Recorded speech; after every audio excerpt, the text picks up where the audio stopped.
गुरुर्ब्रह्मा गुरुर्विष्णु गुरुर्देवो महेश्वरः गुरुः साक्षात् परब्रह्म तस्मै श्री गुरवे नमः।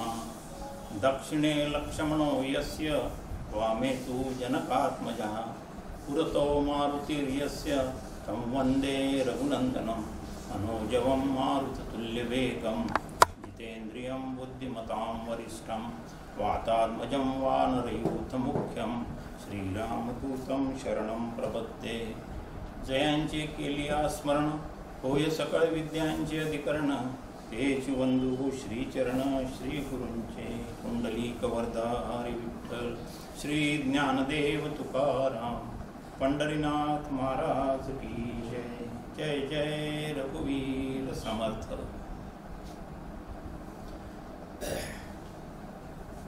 दरवर्षीच्या नित्य नियमाप्रमाणे याही वर्षी अमरावतीकरांना हा एक खूप छान योग प्राप्त झालेला आहे। अत्यंत नामसाधनेमध्ये जे अत्यंत श्रेष्ठ अधिकारी होते असे श्री श्रीराम महाराज यांचा उत्सव सर्वसाधारणतः सप्टेंबर महिन्यामध्ये अमरावतीमध्ये होत आलेला आहे आणि त्यानुसार यावर्षीसुद्धा हा उत्सव इथे साजरा होत आहे। कारण आपल्याला माहीत आहे त्या कारणांमुळे सर्वसाधारण एकत्रित होता येत नसल्यामुळे यावर्षी ही दुसरी व्यवस्था करण्यात आली आहे। आधुनिक विज्ञानाचा फायदा घेऊन आपण हे सगळे कार्यक्रम बंद न पाडता चालू ठेवू शकलो ही त्या परमात्म्याचीच कृपा म्हणूया आपण, महाराजांची कृपा आहे। आणि अशा रीतीने हा उत्सव इथे यावर्षी साजरा होत आहे। खूप आनंदाचा विषय आहे। महाराज इथे ज्यावेळेस येत होते त्यावेळेस आठवते मला खूप मोठा शिष्यवर्ग इथे जमा व्हायचा। त्या सगळ्या शिष्यवर्गांना महाराज सतत मार्गदर्शनही करायचे, त्यांच्यामध्ये उपस्थित राहायचे, त्यांना प्रेरणा द्यायचे। हे सगळे प्रसंग गेली 5 वर्षे झाले अमरावतीमध्ये आपल्याला पाहायला मिळालेले आहेत। आपण आता यावर्षी या ज्या कार्यक्रमामध्ये जो ऑनलाईन कार्यक्रम आहे त्या कार्यक्रमामध्ये महाराजांचं प्रथम स्मरण करूया। श्रीराम महाराज आपल्या सगळ्यांना माहीत आहे, मध्य प्रदेशमध्ये त्यांचं कार्यक्षेत्र खूप मोठं आहे, महाराष्ट्रातही आहे आणि आता मध्य प्रदेश आणि महाराष्ट्र कशाला म्हणायचं, भारताबाहेर सुद्धा त्यांचं खूप मोठं कार्य विस्तारित झालेलं आहे। रामनामाचा प्रसार करणे, श्रीमद श्री रामदास स्वामी समर्थांचा जो संप्रदाय आहे रामनामाचा, त्या संप्रदायाचाच प्रसार श्रीराम महाराजांनी केलेला आहे आणि त्यानुसार संपूर्ण आयुष्य त्यांनी या कार्याला वाहून घेतलेलं आहे। त्यांच्या एकंदरीत चेहऱ्याकडे पाहिल्यानंतर सर्वसाधारण जे विचारशील आणि बुद्धिमान लोक आहेत त्यांना त्यांच्या चेहऱ्यावरच श्रीराम नामाचा किती प्रभाव त्यांच्या तपश्चर्येमुळे त्यांच्या चेहऱ्यावर दिसतो आहे हे सगळ्यांना अनुभव आलेला आहे। मी स्वतःसुद्धा तो अनुभव घेतलेला आहे। व्यक्तीचं संपूर्ण चरित्र त्याच्या चेहऱ्यावर आपल्याला दिसून येते आणि अशा रीतीने त्यांनी सगळं रामनामाला आयुष्य वाहिलेलं आहे। त्यांच्या या कार्यक्रमाला आपण आज आता सुरू करूया। प्रथम श्रीराम महाराजांना वंदन करूया। त्यांचा जो श्रेष्ठ संप्रदाय आहे श्रीरामरायालाही वंदन आपण केलेलंच आहे, हनुमंताला वंदन केलेलं आहे। स्थानिक देवता अमरावतीची आपली अंबा माता आहे, एकवीरा माता आहे, त्यांना वंदन करू। स्थानदेवता ग्रामदेवता या सगळ्यांना वंदन करूया। ज्येष्ठ श्रेष्ठ ज्ञानवंत विचारवंत तपोवंत तपोवान जे आहे,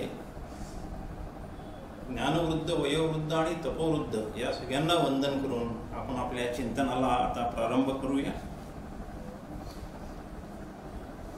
जगामध्ये भौतिक शास्त्राचा विकास जेव्हापासून झालेला आहे,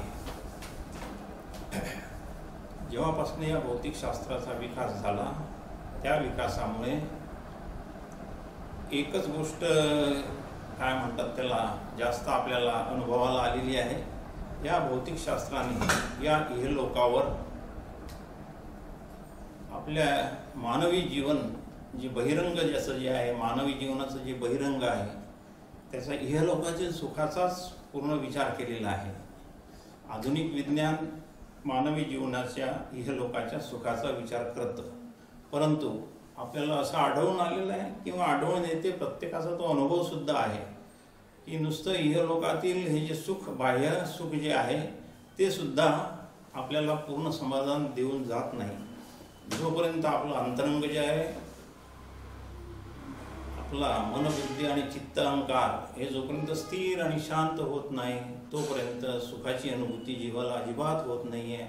आणि म्हणून या सुखाचा विचार मात्र भौतिकशास्त्राच्या मर्यादा असल्यामुळे ते करू शकलं नाही. आपलं सनातन आर्य सनातन वैदिक धर्म जो आहे, या आर्य सनातन वैदिक धर्मामध्ये या मुख्य विचाराचा उदय झालेला आहे. आणि ह्या आर्य सनातन वैदिक धर्म म्हणजे आजकालचा नाही आहे. हा सृष्टी ज्या क्षणी निर्माण झाली त्या क्षणापासून या शास्त्राचा उदय झालेला आहे. सहयज्ञ प्रजा सृष्टवा पूर्ववाचक प्रजापतीही, असं भगवद्गीता आपल्याला सांगतात, भगवान स्वतः सांगतात. ज्या क्षणी मी सृष्टी निर्माण केली त्याच क्षणी, ज्या क्षणी सृष्टी निर्माण झाली त्याच क्षणी यज्ञासहितच मी ही प्रजा इथे निर्माण केलेली आहे. प्रत्येक जीवाचा अभ्युदय आणि निःश्रेयस म्हणजे त्याचं प्रापंचिक जीवन आणि त्याचं पारमार्थिक जीवन हे दोन्ही उत्कर्षाला कसं जाईल या संबंधीची पूर्ण पूर्वव्यवस्था इथे करून ठेवलेली आहे, बिलकुल केल्याच गेलेली आहे. यज्ञसंस्था सहितच ही सृष्टी निर्माण झाली.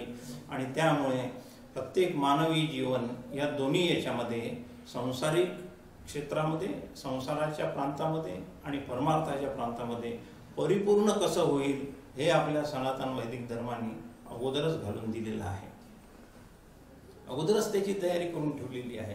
पहिले मानव निर्माण झाला नंतर धर्म निर्माण झाला असं नाही आहे.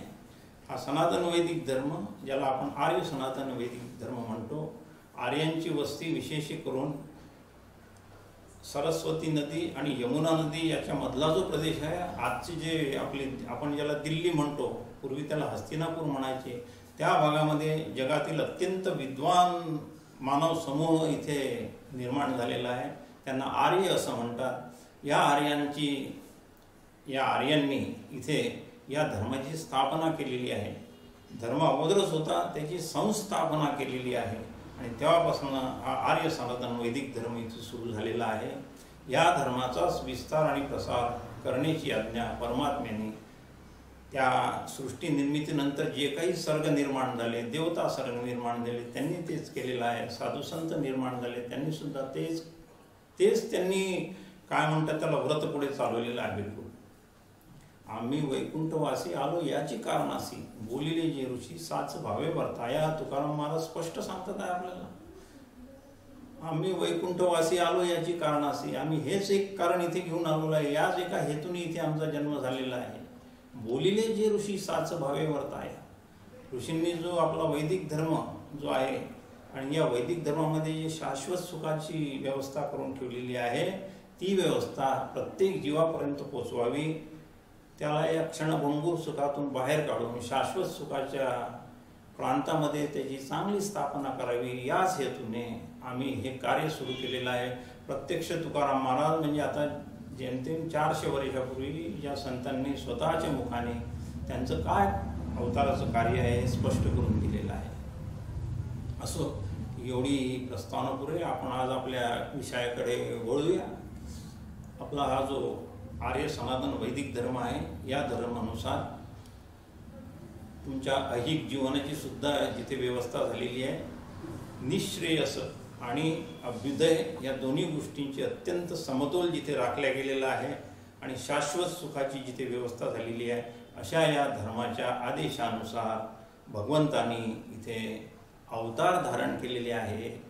आपण पाहतो भगवंताचे 2 अवतार झाले. याच्या प्रस्तावनेमध्ये जास्त जाऊ नये आपण, आपल्याला विषयाकडे जायचं आहे. 2 अवतार झाले आपल्याला माहीत आहे. एक अवतार झालेला त्रेतायुगामध्ये भगवान रामरायाचा आणि दुसरा अवतार झालेला आहे भगवान श्रीकृष्णाचा आपल्या द्वापर युगामध्ये. या दोन्ही युगामध्ये हे दोन अवतार आले आणि यांनी हा जो आर्य सनातन वैदिक धर्म याची घडी जेव्हा जेव्हा विस्कळीत झाली त्याला पुन्हा सुस्थितीमध्ये आणून ठेवलेला आहे.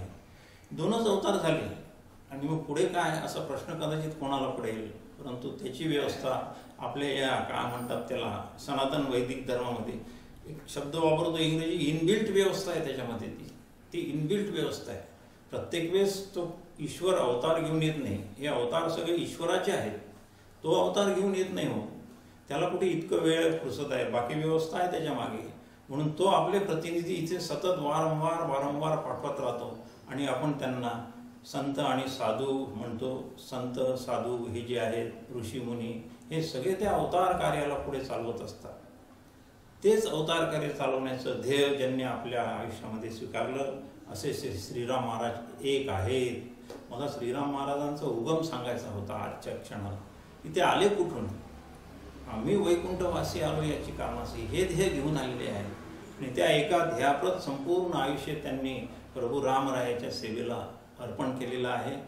आणि आज त्याचा खूप मोठा एक वृक्ष तयार झालेला आहे. आपण बघतो आहे संपूर्ण शिष्यवर्ग अत्यंत श्रद्धेने, उत्साहाने, भक्तीने त्यांच्या या कार्याला पुढे नेत आहेत. खरोखरच खूप आनंदाचा विषय आहे. असे अनेक खूप संत झाले. महाराष्ट्रातले संत आपल्या सगळ्यांना माहीत आहेत. ज्ञानेश्वर महाराज, तुकाराम महाराज, नामदेव महाराज, एकनाथ महाराज. परंपरा आहे, मांदियाळी आहे मोठी अगदी. आणि ह्या संताचं पुन्हा कार्य पुढे जे चालू आहे ते सतत अविरत सुरू राहणार आहे. धर्माची घडी कधीही बिघडणार नाही. बिघडली तर ती बिघडलेली घडी पुन्हा सुस्थितीत कशी आणायची याची व्यवस्था या धर्मामध्ये अंतर्भूतच करून या धर्माला निर्माण केलेला आहे परमात्म्याने. असा हा आपला आर्य सनातन वैदिक धर्म.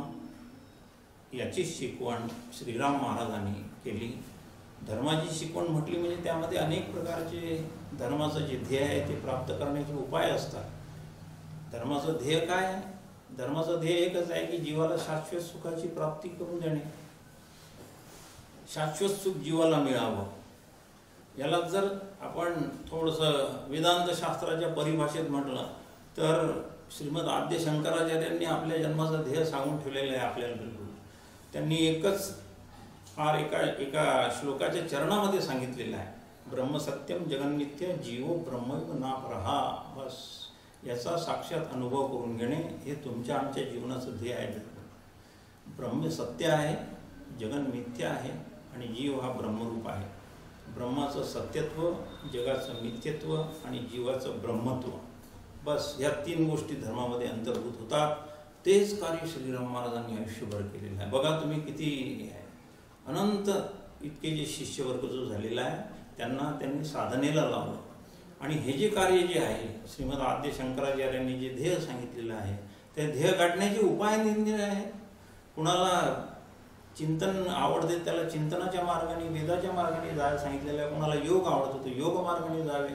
सर्वसाधारण जी आपली प्रापंचिक आपण जे लोक आहोत आपल्याला प्रपंचसुद्धा करून हा परमार्थ साधून घ्यायचा असतो. आणि त्यामुळे आपल्यासारख्या लोकांना जो एक अत्यंत सुलभ आणि सहज प्राप्त करून घेता येईल किंवा अशा मार्गावर त्यांनी आपल्याला जायला सांगितलं आहे की ज्या मार्गावर जात असताना आपला प्रपंचही संतुलित राहील आणि आपल्याला परमार्थसुद्धा गाठता येईल. असा जो एक नामसाधनेचा मार्ग जो आहे तो मार्ग त्यांनी इथे निवडला. आणि त्या मार्गाचा प्रसार जसं समर्थ रामदास स्वामींनी रामनामाचा प्रसाराचं कार्य सुरू केलं त्याच कार्याला श्रीराम महाराजांनी पुढे नेलेलं आहे.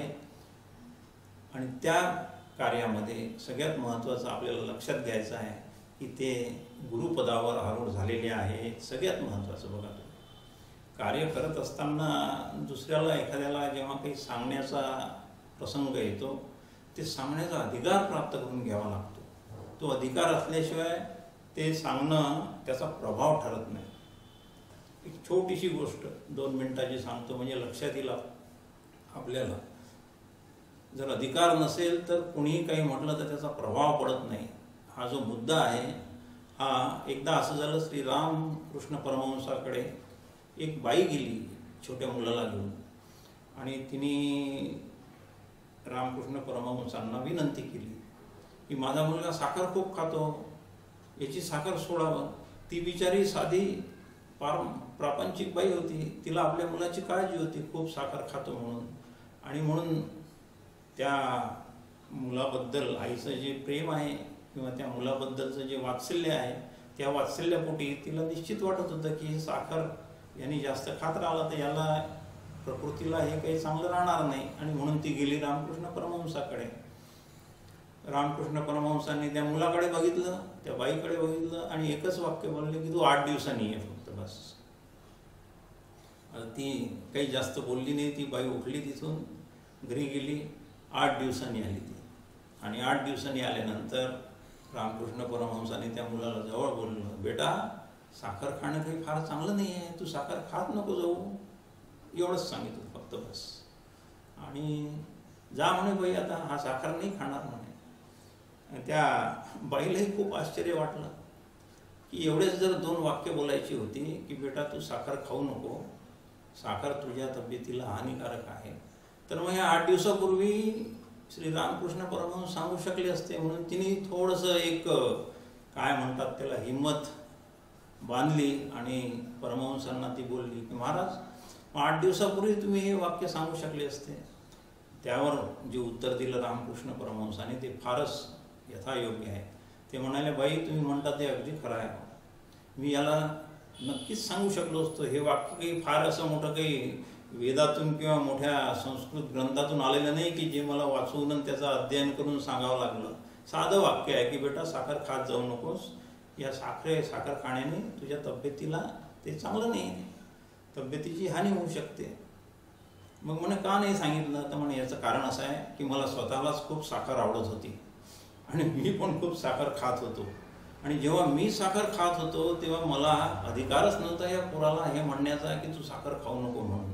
आणि म्हणून त्यासाठी मी तू ज्या दिवशी येऊन या मुलाला मला हे सांगितलं की हा साखर खातो, त्या क्षणापासून मी साखर खाणं बंद केलं. आणि आता 8 दिवसामध्ये मी अजिबात साखरेला स्पर्श केला नाही. आणि आता म्हणून मी अधिकारवाणीने याला सांगू शकतो की तू साखर खाऊ नको.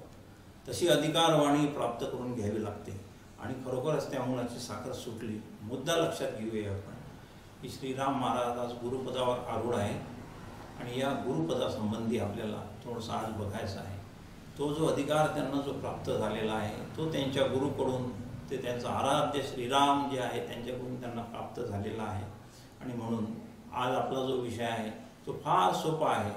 सगळेच प्रवचन सुरू करताना जो मंत्र सुरुवातीला म्हणतात, गुरुर्ब्रह्मा गुरुर्विष्णू गुरुर्देवो महेश्वरः गुरु साक्षात परब्रह्म तस्मै श्री गुरवे नमः, हा जो मंत्र आहे या मंत्रावरच आपल्याला आज विचार करायचा आहे की हा मंत्र जो आपल्याला काय संदेश देतो आहे. श्रीराम महाराज स्वतः ज्या गुरुपदावर आरूढ होते आणि त्या पदावर आरूढ राहिल्यानंतर त्यांचा वाणीचा प्रभाव म्हणून अगदी अक्षरशः हजारो शिष्यवर्ग त्यांनी आपल्या प्रभावाने इथे जमा केला आणि त्या सगळ्या शिष्यवर्गांना जोडून ठेवलेला आहे. याही पुढे ते जोडून राहतील, असं नाही की तो प्रभाव संपलेला आहे, शाश्वत प्रभाव आहे तो. आणि हा प्रभाव कशामुळे प्राप्त झाला, गुरुपदावर आरूढ झाल्यामुळे त्यांना हा प्रभाव प्राप्त झालेला आहे. त्याची चिकित्सा आपल्याला आज करायची आहे. त्यांना जी शक्ती प्राप्त झाली गुरुपदावर बसल्यामुळे, त्या व्यासपीठावर गुरुपदावर, व्यासपीठ म्हणतात त्यांना, आणि म्हणून ती गुरुचीच पौर्णिमा आषाढ महिन्यातली ते गुरुपौर्णिमा, व्यासपौर्णिमाच त्याचं नाव पडलेलं आहे. त्यांना 1 दिवसच दिलेला आहे तो शास्त्राने त्यांच्याकरता. असा या गुरुपदावर आरूढ झालेले हे श्री गुरु जे आहेत यांचं काय महात्म्य सांगणारा हा आजचा मंत्र आहे, हा श्लोक आहे. दोन्ही आहे, तो श्लोकही आहे आणि मंत्रही आहे. श्लोक आणि मंत्रात फरक असतो. आजचा विषय नाही, एवढंच लक्षात ठेवायचं की मंत्र जे आहेत हे मंत्र अधिक जास्त प्रभावशाली असतात, श्लोक सर्वसाधारणपणे परिणाम करणारे असतात. एवढंच लक्षात ठेवूया. तो स्वतंत्र विषय आहे, त्याच्या तपशिलात आपण जाऊन नये. पण आज आपल्याला चिंतन जे करायचं आहे ते काय आहे, गुरुर्ब्रह्मा गुरुर्विष्णू गुरुर्देवो महेश्वरः गुरु साक्षात परब्रह्म तस्मै श्री गुरवे नमः. हा श्लोक किंवा हा मंत्र गुरुगीतेमधून आलेला आहे. गुरुगीता ही जी आहे, आता आपण बरेच श्रोतेगण शास्त्राचा अभ्यास करणारे आहात, आपल्या सगळ्यांना माहीत आहे गुरुगीता हा भगवान शिव आणि माता पार्वती यांचा संवाद आहे. आपल्या पुराणामध्ये, वेदांमध्ये संवाद खूप प्रसिद्ध आहे. जनक याज्ञवल्क्य संवाद आणि बृहदारण्यकामध्ये तर संवादच संवाद आहे. 15 ते 20 संवाद आहे ऋषीमुनींचे झालेले.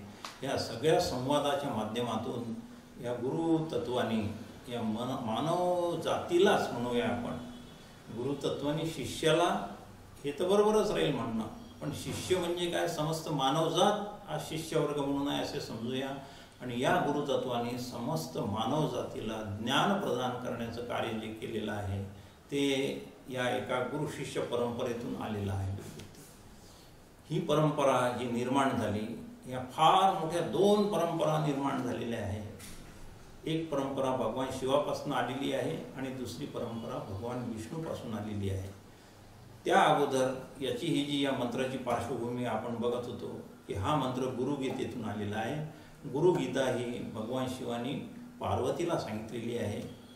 एक दिवस पार्वती माता भगवान शिवाकडे गेल्या आणि त्यांनी भगवान शिवाला वंदन केलं, साष्टांग नमस्कार त्यांनी घातला. माझं शिष्यत्व स्वीकार करा आणि मला काही प्रश्न आहेत त्याची तुम्ही उत्तरं द्या अशी विनंती केली त्यांनी. आता भगवान शिव आहे, ज्ञानाचे सागर असलेले आहे, त्यांच्या लक्षात आलं की माता पार्वतीला काय विचारायचं आहे. ते सुद्धा प्रसन्न झाले. विचारण्याच्या अगोदरच ह्या गुरूंना हे सगळं कळून आलं की माता पार्वतीच्या मनामध्ये कुठला प्रश्न आहे आणि ते त्या प्रश्नाचं व्यापक स्वरूप लक्षात ठेवून भगवान शिव खरोखरच अत्यंत प्रसन्न झाले आणि त्यांनी म्हटलं, विचार, तुला काय विचारायचं आहे. त्या अगोदर जे शब्द उच्चारले गेले ते शब्द फार महत्त्वाचे आहेत तुमच्या आमच्यासाठी. बस पार्वती मातेने म्हटलं, मी तुमच्या चरणावर नमस्कार, साष्टांग दंडवत घालते आहे, तुम्ही मला थोडंसं ज्ञान द्या, उपदेश करा. जसं अर्जुनाने सुद्धा भगवद्गीतेमध्ये शादिमान त्वाम प्रपन्नम, बस शादिमान त्वाम प्रपन्नम, मी तुम्हाला शरण आलो आहे भगवंता, शादिमान, मला आता उपदेश करा तुम्ही. या गुरु शिष्य परंपरेमध्ये हे जोपर्यंत कोणी उच्चारत नाही तोपर्यंत गुरुसुद्धा उपदेश देत नाही. हा वेदांत शास्त्राचा अत्यंत महत्त्वाचा मुद्दा इथे पार्वती मातेने लक्षात ठेवून पहिलेच विनंती अशी केली भगवान शिवाला. बघा, सनातन वैदिक धर्माचं पालन साक्षात देवसुद्धा कशा प्रकारे करतात. संपूर्ण ज्ञान हे गुरुपदनिष्ठ आहे हे त्यातून दाखवलेलं आहे. ज्ञान प्राप्त करून घ्यायचं असेल तर सद्गुरूकडेच जावं लागेल. उपनिषदसुद्धा आपल्याला असंच सांगतात, तद विज्ञानार्थम स गुरुमेवाभिगच्छेत समित पाणी श्रोत्रियम ब्रह्मनिष्ठम. मुंडक उपनिषद सांगते आपल्याला तत् विज्ञानार्थम. तत् म्हणजे परमात्मा, ब्रह्मवस्तू, त्याला जर जाणून घेण्याचं आहे, स गुरुमेवाभिगच्छेत, त्या व्यक्तीने सद्गुरूकडे जावं. पूर्वी गुरुकुल होते आणि जायचं म्हणजे काय, नुसतं रिकाम्या हाताने जायचं नसतं. जाताना हातामध्ये समिधा घेऊन जा. समित पाणी, पाणी म्हणजे हातामध्ये समिधा घेऊन जा. यज्ञयाग चालायचे पूर्वी गुरुकुलामध्ये, सतत रोज यज्ञ चालायचे. त्रेतायुगापासून यज्ञ परंपरा जी विकसित झालेली आहे ती आतापर्यंत, आताच कलियुगामध्ये थोडासा त्याचा लोप झालेला आहे, परंतु ती यज्ञ परंपरा चालत राहणार आहे. कर्मामधलं सर्वश्रेष्ठ कर्म जर काही असेल तर यज्ञ कर्म आहे. भगवान वसिष्ठांनी रामाला केलेला हा उपदेश आहे त्रेतायुगामध्ये. सर्वश्रेष्ठ कर्म, कर्माचं अत्यंत काय म्हणता येईल प्रतिनिधित्व करणारा सर्वश्रेष्ठ कर्म यज्ञ कर्म आहे. आणि हे यज्ञ कर्म करत असताना गीतेमधला भाग सांगतोय, यज्ञ कर्म करत असताना भगवंतांनी अर्जुनाला सांगितलं आहे कसं कसं तुला काय काय करायचं आहे. 22 यज्ञांचं वर्णन आलं आहे भगवद्गीतेच्या 4थ्या अध्यायामध्ये. खूप यज्ञांचं वर्णन आलेलं आहे. असो, तो मुद्दा नाही आहे आपला. मुद्दा असा आहे की ती जी परंपरा पार्वती मातेने पाळली आणि भगवान शिवाला विनंती केली. आणि ज्यावेळेस तिने हे म्हटलं की शादिमांतराम प्रपन्नम, किंवा मी तुमच्या चरणाशी शरण आलेली आहे, मला उपदेश करा, त्यावेळेस भगवान शिव लगेच प्रसन्न झाले आणि तिने म्हटलं, विचार, काय विचारायचं. आणि तिने पहिला प्रश्न विचारला, केन मार्गेन भो स्वामीन देही ब्रह्ममयो भवे. बस, खरोखरच आहे, प्रश्न कसा विचारावा ना हे आपल्याला शिकण्याचं आहे, खूप शिकावं लागतं. आजकाल आपण सगळे सद्गुरू करतो, गुरु दीक्षा सुद्धा घेतो, आणि गुरुदीक्षा घेतल्यानंतरही आपण गुरुकडे जातो ज्यावेळेस जवळजवळ आपलं 90% त्यांच्याशी जी चर्चा असते ती प्रापंचिकच होऊन पडते. ती प्रपंचातीलच आपले सगळे विषय त्यांच्याशी चर्चा केले जातात. आपण त्या सद्गुरूचा महिमाच जाणत नाही. खरं म्हणजे ते कोणत्या पदावर आरूढ आहे, त्यांच्याजवळ देण्यासारखी काय अत्यंत अमूल्य वस्तू आहे त्याचं आपल्याला महत्त्वच कळत नाही. आणि सगळी गुरु शिष्य परंपरा हल्लीच्या काळात बद्दल बोलतो आहे, कलियुगामध्ये बस शिष्य आपल्या समस्या सांगतो. माझ्या पोरीचं लग्न होत नाही, माझा मुलगा पास होत नाही, आमचं पोट दुखते, आम्हाला ही व्याधी झाली, अमुक अमुक वगैरे असल्या प्रकारच्या प्रश्न सोडवण्यासाठी गुरुतत्वाची निर्मिती नाही आहे. पण शिष्य हा खरा म्हणजे शिष्यच झालेला नसल्यामुळे तो काहीतरी स्वार्थी हेतून त्या गुरुतत्वाकडे जातो. अशा रीतीने पार्वती मातेने भगवान शिवाला विनंती केली आणि प्रश्न विचारला. इथपर्यंत आपण विचार केलेलाच आहे. केन मार्गेन भो स्वामी देही ब्रह्ममयो भवे. काय प्रश्न आहे? प्रश्न विचारावा तर असा विचारावा आणि तोही सद्गुरूकडे विचारण्याचे जे प्रश्न आहे त्यातला हा अत्यंत काय म्हणतात त्याला महत्त्वाचा प्रश्न सद्गुरूजवळच विचारावा असं आपल्याला शास्त्र सांगते. शक्यतोवर सद्गुरूला स्वतःबद्दलचे प्रश्न विचारायचे नाही असं शास्त्र आपल्याला शिकवते आहे. आणि सद्गुरूकडे जाऊन विचारायचं जर असेल तर प्रश्न विचारायचे कसे? कस्त्वं कोहम कुत आयातः कामे जननी को मे तातः. मी कोण आहे, हे जगत काय आहे, की माझे माता पिता कोण आहेत, माझं काय भूमिका आहे इथे जन्माला घालण्यामध्ये परमेश्वराची, मला इथे येऊन काय करायचं आहे, हे प्रश्न सद्गुरूला विचारायचे आहेत. आणि ह्या प्रश्नाचा सगळा सार एकत्रित करून पार्वती मातेने केन मार्गेन भो स्वामीन देही ब्रह्ममयो भवेत असा प्रश्न विचारला. त्याचा अर्थ आहे की कोणत्या मार्गाने, कोणत्या उपायाने, कोणत्या साधनाने हा देही म्हणजे जीवात्मा जो आहे हा ब्रह्मरूप होईल. वेदांत शास्त्र जे निर्माण झालेलं आहे आणि वेदांत शास्त्र जे आपल्याला त्याची जी मुख्य शिकवण नाही आपण आताच बघितली की शंकराचार्यांनी सांगितलेलं आहे की जीव ब्रह्मैव नापरहा अशा शब्दामध्ये जी शिकवण सांगितलेली आहे त्याच विचारांचा आशय पार्वती मातेच्या याच्यात आला.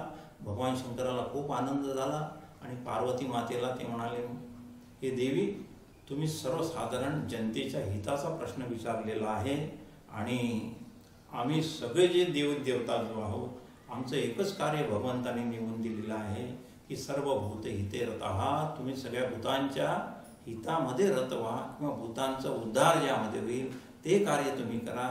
या सगळं जीवसृष्टीमध्ये ह्या मानव देहधारी जे जीव आहेत त्यांना उद्धाराचा मार्ग दाखवा, उद्धाराच्या मार्गावर त्यांना आणा आणि उद्धाराच्या मार्गाकडून त्यांना अंतिम त्यांचं गंतव्य जे आहे तेथपर्यंत त्यांना पोचवा. आणि तुम्ही प्रश्नच त्याचा विचारलेला आहे आणि म्हणून मी तुम्हाला सांगतो. त्यांनी मग सांगितलं, ते काय सांगितलं?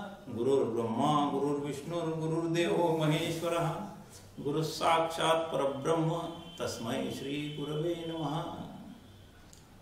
सुरू केली एकदम सांगायला, विषयालाच अगदी हे केला. गुरुगीतेमधले हे गुरुसंबंधी जे महात्म्य आहे त्यातला हा एक श्लोक आहे. खूप श्लोक आहेत, त्यातला आपण आज एकच निवडलेला आहे. हे देवी तुम्ही जो प्रश्न विचारलेला आहे की हा जीव ब्रह्मरूप कसा होईल, तर त्यासाठी त्याला उपनिषदांनी आदेश दिल्याप्रमाणे गुरुकडे जावं लागेल. आताच आपण बघितलं मुंडकाचा आदेश आहे सद्गुरूकडे जा म्हणून आणि हे सद्गुरू त्याला ज्ञान देतील. भगवद्गीता त्याला म्हणते तद्विद्धी प्रणिपातेन परिप्रश्नेन सेवया उपदेक्षन्ति ते ज्ञानम ज्ञानीनच तत्वदर्शिनः. अर्जुनाला सांगितलं तू तद्विद्धी प्रणिपातेन. तत् म्हणजे त्या परमात्म्याला जाणण्यासाठी, विद्धी म्हणजे जाणणे. तू जाणण्यासाठी तद्विद्धी प्रणिपातेन सद्गुरूला जाऊन दंडवत, प्रणिपात म्हणजे साष्टांग दंडवत घालणे. परिप्रश्नेन सेवा, विचारपूर्वक प्रश्न निर्माण कर किंवा प्रश्न आठव आणि ते विचार. फक्त सद्गुरू जो बाकीचे प्रश्न विचारायचे नाही, प्रापंचिक प्रश्नाला तिथे किंमतच नाही आहे खरं म्हणजे. आणि ते न म्हणजे ते जर लक्षात नाही ठेवलं तर सद्गुरू तुम्हाला तेही सांगतील. त्यांना सगळेच प्रश्नाची उत्तर माहीत आहे, प्रापंचिक प्रश्नाची तुमची उत्तरं देणार नाही असं शक्यच नाही आहे. आणि म्हणून पण आपल्या जीवाचा उद्धार ज्यामध्ये आहे, जीवाचा आपला अंतिम लाभ ज्यामध्ये आहे, सर्वश्रेष्ठ लाभ या मानव देहातून आपल्याला सद्गुरूकडून जो प्राप्त करून घ्यायचा आहे तो फक्त एवढाच आहे की बस केन मार्गेन भो स्वामीन देही ब्रह्ममयो भवे. आम्हाला तो मार्ग दाखवा की ज्याच्यामध्ये हा जो देही जीवात्मा हा ब्रह्मरूप होईल. अर्जुनाला सुद्धा भगवंतांनी दुसऱ्या अध्यायामध्ये असंच जेव्हा तो शरणाला तेव्हा ज्ञान द्यायला सुरुवात केली. सांख्य ज्ञान त्याला त्यावेळेस दिलेलं आहे बिलकुल अगदी. आणि त्यामुळे हा गुरुपरंपरेचा जे पालन केलं पार्वती मातेने त्यांनी उत्तर दिलेलं आहे. आपण याचा विचार करूया. गुरुपरंपरा ज्या निर्माण झालेल्या आहेत थोड्या वेळापूर्वीच आपण बघितलं या 2 महान गुरुपरंपरा निर्माण झालेल्या आहेत. एक गुरुपरंपरा भगवान शिवापासूनच आलेली आहे. सदाशिव समारंभाम शंकराचार्य मध्यमाम अस्मदाचार्य पर्यंतम वंदे गुरुपरंपरा. एक गुरुपरंपरा तिथून आलेली आहे, भगवान शिवापासून आलेली आहे. आणि दुसरी भगवान नारायण म्हणजे विष्णूपासून आलेली आहे. सदाशिव समारंभाम झाली भगवान शिवाची. नारायण समारंभाम शंकराचार्य मध्यमाम अस्मदाचार्य पर्यंतम वंदे गुरुपरंपरा. 2 गुरुपरंपरा या विश्वामध्ये सृष्टी निर्माण झाली त्या क्षणापासून अव्याहत आपलं कार्य करत आहे. आणि अनंत जीवांना त्यांनी आतापर्यंत त्यांचा उद्धार करून दिला, त्यांना ज्ञान प्रदान केलेलं आहे. असं ज्ञान प्रदान त्यांना केल्यानंतर खूप जीव आपल्या स्वरूपाचा आनंदाचा शाश्वत सुखाचा त्यांनी लाभ करून घेतलेला आहे. आणि ह्या 2 गुरुपरंपरामधून आता भगवान स्वतः साक्षात शिवच आहे, त्यांच्यापासूनच एक ही गुरुपरंपरा निर्माण झाली. सदाशिव समारंभाम त्यांच्यापासून ती सुरुवात झालेली आहे, आरंभ तिथून झालेला आहे. शंकराचार्य मध्यमाम मध्यभागी जे आहे या परंपरेच्या मध्यभागी आपले आद्य श्रीमत आद्य शंकराचार्य आहेत. त्यांनी पुढे याच गुरुपरंपरेला अत्यंत बळकटी आणली आणि बळकटी आणून पुन्हा त्यांच्यापासून जी गुरुपरंपरा आतापर्यंत आलेली आहे अस्मदाचार्यपर्यंत माझ्या आचार्यापर्यंत आलेली ही जी गुरुपरंपरा आहे ना त्याला मी वंदन करतो. म्हणजे इथे शंकराचार्यासहित भगवान शिवाला वंदन आहे, त्याचप्रमाणे शंकराचार्यासहित भगवान विष्णूला पण वंदन आहे. विष्णू परंपरेतून आपण जर पाहिलं तर या 2 अत्यंत महत्त्वाच्या गुरुपरंपरा निर्माण झालेल्या आहे. आणि या गुरुपरंपरेमधून आपल्याला जावं लागणार आहे.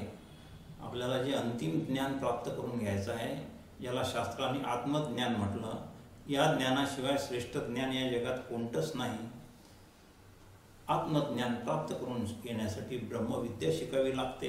आणि ही ब्रह्मविद्या जी आहे ही गुरुकडे जाऊन शिकावी लागते. आणि म्हणून गुरुपरंपरेचं अत्यंत महत्त्व इथे प्रतिपादन केलं गेलेलं आहे. आत्मज्ञान प्राप्त करायचं हे तर ध्येय आहे मनुष्याचं, पण आत्मज्ञान प्राप्त करून घेण्यासाठी जो मुख्य उपाय आहे त्याच्यासाठी जी विद्या शिकावी लागते त्याला आपण ब्रह्मविद्या असं म्हणतो. आणि ब्रह्मविद्या शिकण्यासाठी आपल्याला गुरुकुलात जाऊन गुरुपासूनच ही विद्या शिकावी लागणार आहे. सद्गुरूशिवाय कोणीही दुसरे ही विद्या शिकवू शकत नाही. भगवान परमात्म्याने हे संपूर्ण ब्रह्मविद्येचं रहस्य सद्गुरूच्या जवळच गुपित ठेवलेलं आहे. जोपर्यंत शिष्य शरणागती पत्करून सद्गुरूला शरण जात नाही तोपर्यंत ही ब्रह्मविद्या त्याला प्राप्त होत नाही आहे. आणि म्हणून गुरुचं महत्त्व आहे, लक्षात ठेवायचं. प्रश्न असा आहे गुरुकडे कशाला जायचं. खूप जणांना असं वाटते काय गरज आहे गुरुकडे जाण्याची, एवढे उपनिषद आहे, एवढे पुराण आहेत, त्या वाचायचे आणि त्याप्रमाणे आपण करायचं.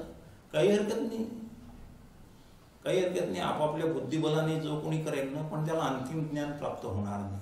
एक फार अत्यंत मार्मिक त्यातलं रहस्य आहे जे आपण लक्षात ठेवायला पाहिजे. बिलकुल का गुरुकडे जाऊनच ते शिकावं लागणार आहे. एक साधी गोष्ट आहे, व्यवहारात सुद्धा आपल्याला हे जाणवतं.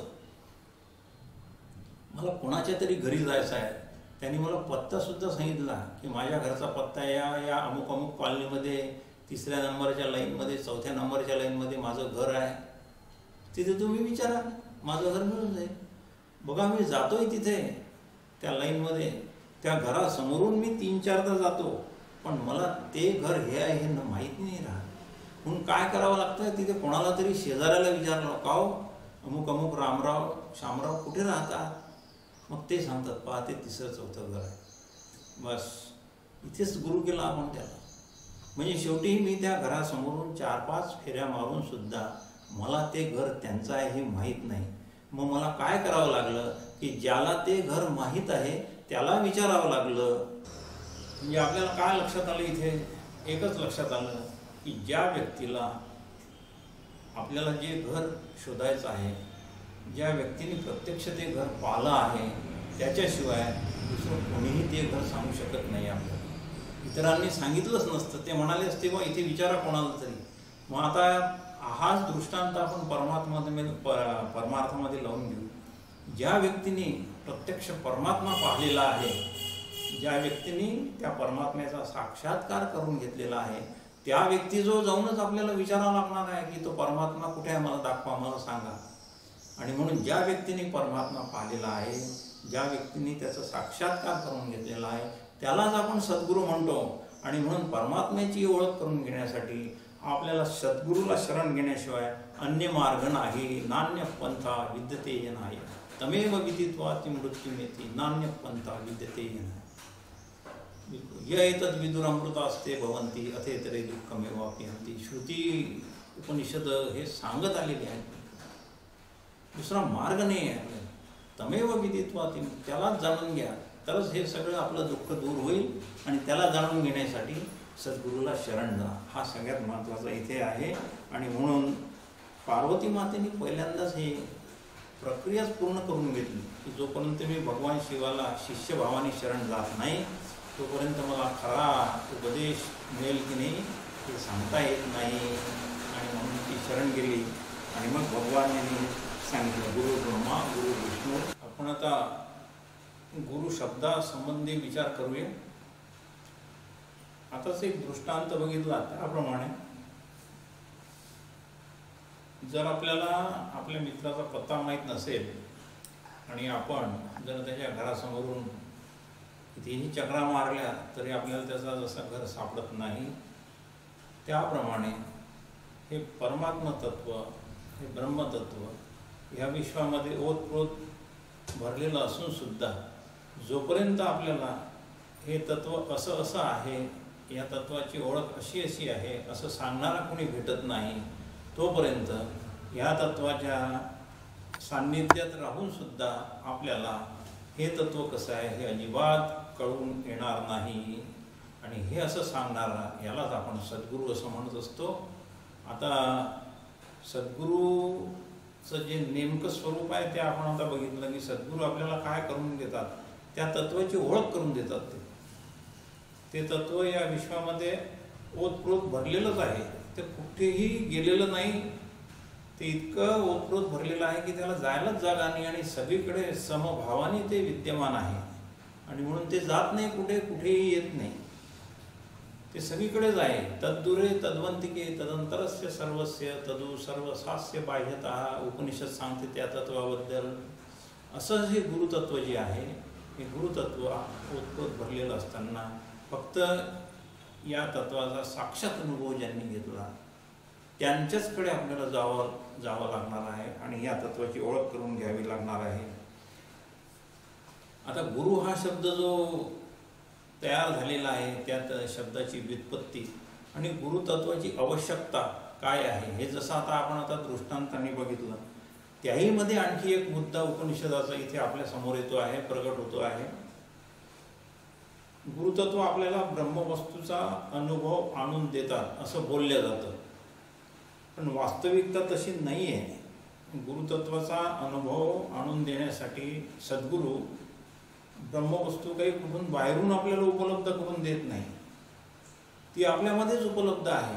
आताच आपण बघितलं ती सर्वत्र ओतप्रोत आहे. तदेजती तन्नयजती तद्दुरे तद्वंतिके. तर दूर आहे ते आतमध्ये आहे, ते हालचाल करतं ते हालचालही करत नाही. असं ते तत्व जे आहे हे तत्व असताना, असं हे असताना फक्त त्या तत्वाची एक वैशिष्ट्य आहे ते आपण लक्षात घेऊया. आणि ह्या तत्वाला जाणल्याशिवाय आपलं दुःख कमी होत नाही हे आपण लक्षात ठेवूया. इथे अगोदर पाहिलेलं आहे आपण, परंतु लक्षात ठेवूया ह्या तत्वाला जाणून आपण आपल्या दुःखाचा पूर्णपणे परिहार करू शकतो. अन्यथा आपल्या दुःखाला शमविणारं एकही या प्रपंचातली वस्तू अशी नाही की जे आपला या दुःखाचा परिहार किंवा या दुःखाचा नाश करून देईल. फक्त सद्गुरु तत्वच आपल्या दुःखाचा आत्यंतिक नाश आणि परमानंदाची प्राप्ती करून देणारं तत्व आहे. म्हणून सद्गुरूलाच आपल्याला शरण जावं लागणार आहे. हे सद्गुरू तत्व जे आहे, या सद्गुरू तत्वाची दुसरं एक विशिष्ट आहे की हे साक्षात ब्रह्मरूप असल्यामुळे ब्रह्माचं जे स्वरूप लक्षण आहे, असंगो ही अयम पुरुषः, श्रुतीमध्ये याचं वर्णन केलेलं आहे. गुरुवादारण्यक सांगते आपल्याला त्या तत्वाबद्दल. हा पुरुष म्हणजे हे परमात्मा तत्व असंग आहे, ते कोणाशी संग पावत नाही. आणि ते कोणाशी संग पावत नसल्यामुळेच एक फार मोठी पंचायत झाली आहे की त्याच्याकडे कसं जावं. त्याशी जाण्यासाठी आपल्याला परमात्म्याने जे ज्ञानेंद्रिय 5 ज्ञानेंद्रिय दिलेले आहेत, ते 5ही ज्ञानेंद्रिय त्याच्यापर्यंत पोचत नाही. डोळे त्याच्यापर्यंत पोचत नाही, आपले काम त्याच्यापर्यंत पोचत नाही, वाणी त्याच्यापर्यंत पोचत नाही, आणि त्याच्यापर्यंत काहीच जात नाही. यतो वाचो निवर्तनते अप्राप्य मनसास, मनसुद्धा आणि वाणीसुद्धा ज्याच्यापर्यंत जाऊन वापस येतो, असं ते तत्व जे आहे उपनिषद त्या तत्वाचं असं वर्णन करते आहे. आणि असं तत्वाचं वर्णन केल्यामुळे खूप मोठी पंचायत झाली की त्याला कसं जाणून घ्यावं. पण याच तत्वाने म्हणजे परमात्मा तत्वाने साक्षात स्वतःबद्दलच जोपर्यंत ते आपल्यासमोर प्रकट होऊन स्वतःबद्दल सांगत नाही तोपर्यंत या तत्वाची ओळख आपल्याला होत नाही. अशा या परमात्मा तत्वाने ज्यांना हे परमात्मा तत्व स्वतःच प्रकट होऊन ज्यांना त्यांनी या तत्वाबद्दल सांगितलं त्यांना आपण सद्गुरू म्हणतो. आणि म्हणून आपण त्या सद्गुरूकडे जाऊन त्यांना विनंती करायची आहे. आणि त्यांनी ते जरी असंग आहे तरी त्या असंग तत्वाची त्याच असंग तत्वाने आपल्या स्वरूपाची ओळख त्या शिष्याला त्या करून दिली आणि तो शिष्यच नंतर सद्गुरू झाला. अशी ही रचना आहे. ईश्वरानेच ईश्वराची ओळख करून दिली. ईश्वरच स्वतः सद्गुरू होऊन येतो. ते परमात्मा तत्व ईश्वर झालं आणि ईश्वरच स्वतः सद्गुरू होऊन ईश्वरच या सद्गुरू तत्वाची ओळख करून देतो. हा ईश्वर 3 प्रकारे आपल्याला इथे अनुभवाला येतो. मायेचे जे 3 गुण आहेत त्या 3 गुणामध्ये तो उत्कर्षाने तिथे त्याचं नेतृत्व करत असतो. सत्वगुणाचं नेतृत्व भगवान विष्णू करतात, रजोगुणाचं नेतृत्व ब्रह्मदेव करतात आणि तमोगुणाचं नेतृत्व भगवान शिव करतात. हे तिघही ईश्वर आहे आणि हे तिघही ईश्वराच्या सत्तेने सत्तावान झालेले आहेत. म्हणून त्यांना ईश्वरी सत्तेचा साक्षात अनुभव आहे. म्हणून आपल्याला या तिघांना शरण जावं लागेल. भगवान शिवाला शरण जावं लागेल, महेशाला शरण जावं लागेल आणि विष्णूला शरण जावं लागेल. त्यावेळेस आपल्याला हे होईल. पण आजच्या स्थितीमध्ये आपल्या समोर हे नाही आहेत तिघही लोक. भगवान शिव नाही आहे, भगवान विष्णू नाही आहे आणि भगवान शंकर सुद्धा नाही आहे. मग आता कसं काय करायचं. आणि ही अडचण भगवान शिवानी, भगवान विष्णूनी आणि भगवान शंकरांनी स्वतः सोडून दिलेली आहे. त्यांनी ही जी सद्गुरुपदाची जी काय म्हणतात त्याला जे सामर्थ्य जे आहे त्यांनी ते सामर्थ्य आपलं आणखी दुसऱ्यांना प्रदान केलेलं आहे, ज्यांना आपण साधू संत म्हणतो. हे साधू संत जे आपल्या आज आपल्याला दिसतात आहे व्यवहारामध्ये, या साधू संतांमध्येच त्या तत्वाची ओळख करून देण्याचं सामर्थ्य आलेलं आहे. हे साधू आणि संत म्हणून सत्संगाचा महिमा शास्त्र सांगतं. साधूचा महिमा हे शास्त्र त्यासाठी सांगत आहे. साक्षात परब्रह्माने ईश्वराला ते तत्वाची ओळख करून दिली, ईश्वराने साधू संतांना ते तत्वाची ओळख करून दिली. आणि आता हे साधू संत, आता भगवान शिव आले नाही तरी ही साधू संतांची महान परंपरा, यांची मांदियाळी सतत चालत आलेली आहे. आपल्याला दिसतेच आहे. ज्ञानेश्वर महाराज झाले, तुकाराम महाराज झाले, नामदेव महाराज झाले, एकनाथ महाराज झाले आणि आता पुढे आतापर्यंत आपल्याला साक्षात श्रीराम महाराज झालेले. हे तत्वांची ओळख करून देणारी ही साधूंची संतांची मांदियाळी अशी अविरत या भगवंताच्या योजनेमध्ये येत राहणार आहे. म्हणून आपल्याला साधू संतांना शरण जाऊन त्या तत्वाची ओळख करून घ्यावी लागणार आहे. त्याशिवाय दुसरा मार्ग नाही. त्याशिवाय आपलं दुःख दूर कोणीही करू शकत नाही. त्याशिवाय आपल्याला स्वरूप साक्षात्काराची आणि शाश्वत आनंदाची जी स्थिती आहे ती प्राप्त करून कोणीही देऊ शकत नाही. आणि म्हणून हे सद्गुरु तत्वाला महत्त्व आलेलं आहे. हे गुरुतत्व का एवढं महत्त्व झालं, त्याच कारणाने महत्त्व झालं. सगळं ज्ञान गुरुपदनिष्ठ असं शास्त्रीय भाषेमध्ये म्हटले जाते. गुरुच्या पदनिष्ठच आहे सगळं ज्ञान. आणि म्हणून कारण तो परब्रह्म परमात्मा जो आहे तो असंग आहे, तो काही या भानगडीत पडणारा नाही.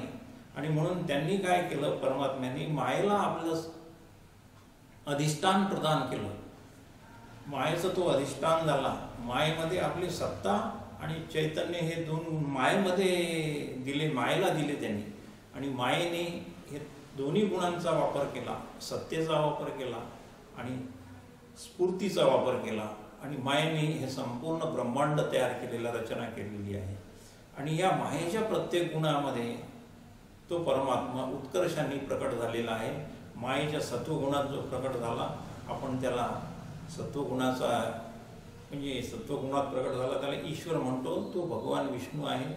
मायेच्या रजोगुणाचा उत्कर्ष होऊन जेव्हा तो प्रकट झालेला आहे, जे चैतन्य तत्व परब्रह्माचं, परमात्म्याचं जे चैतन्य तत्व रजोगुणाच्या उत्कर्षामध्ये प्रकट झालं त्याला ब्रह्मदेव म्हणतो.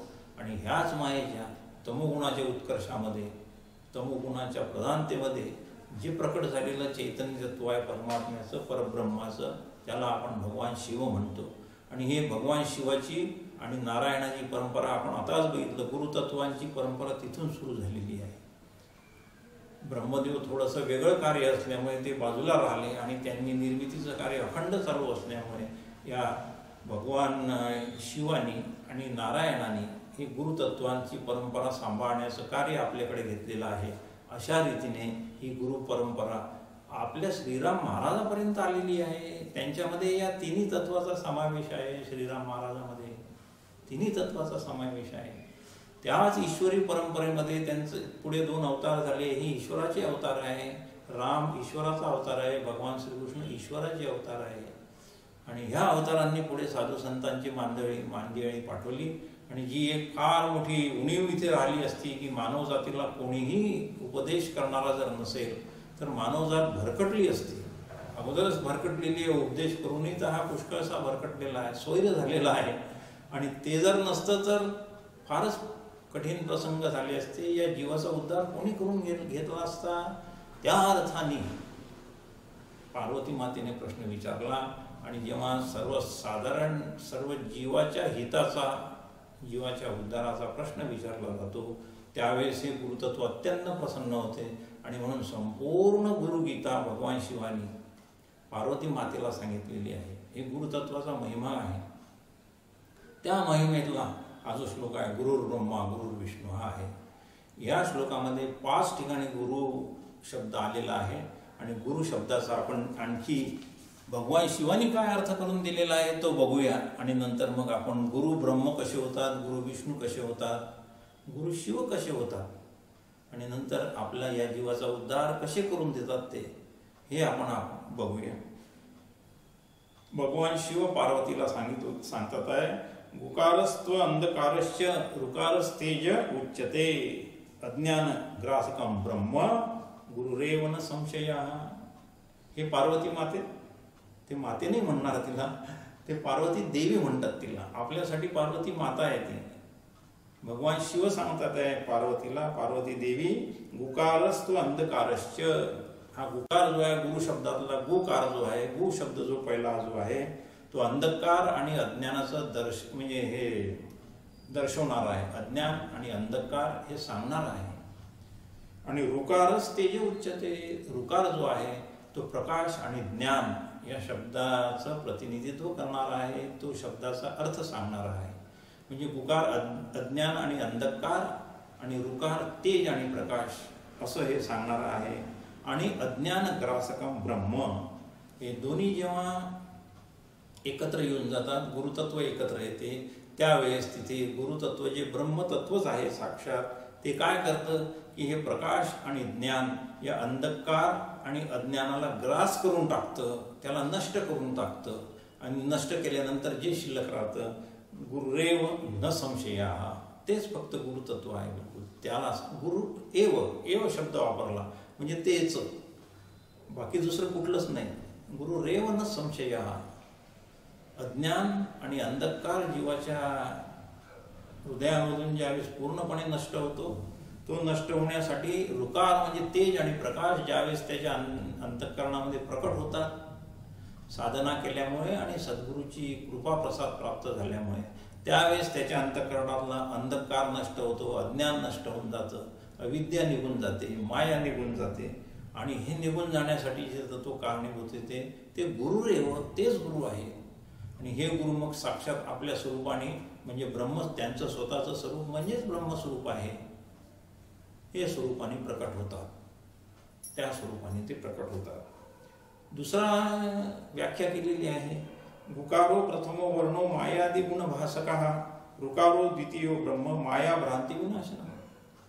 दुसरी व्याख्या केली भगवान शिवाने. गुकार जो आहे हा प्रथम वर्ण, जो गुकार आहे हा काय आहे, मायादी गुण भासकः. हा मायादी गुण जे आहे, मायेचे गुण आहे. मायेचे कोणते गुण आहे आपल्या सगळ्यांना माहीत आहे, सत्व रज आणि तम हे प्रसिद्ध मायेचे गुण आहे. या मायेच्या गुणानेच आपण सगळे जीव मोहित झालेलो आहोत. आणि हा गुकार जो आहे हे मायेचे गुण दर्शवणारा आहे, सत्वरज आणि तम. आणि ऋकारो द्वितीयो ब्रह्म, ऋकार जो आहे तो ब्रह्मवस्तूचं प्रतिपादन करणारा आहे. म्हणून ब्रह्मवस्तूच्याच अधिष्ठानावर ही माया कार्यरत असल्यामुळे ही ब्रह्मवस्तू या मायेचं जे काही मायेने निर्माण केलेली ही संसार रूपाची जी भ्रांती जी आहे ती नष्ट करून टाकतं. असं नष्ट करून टाकणारे जे आहेत त्यांना गुरु असं म्हणतात.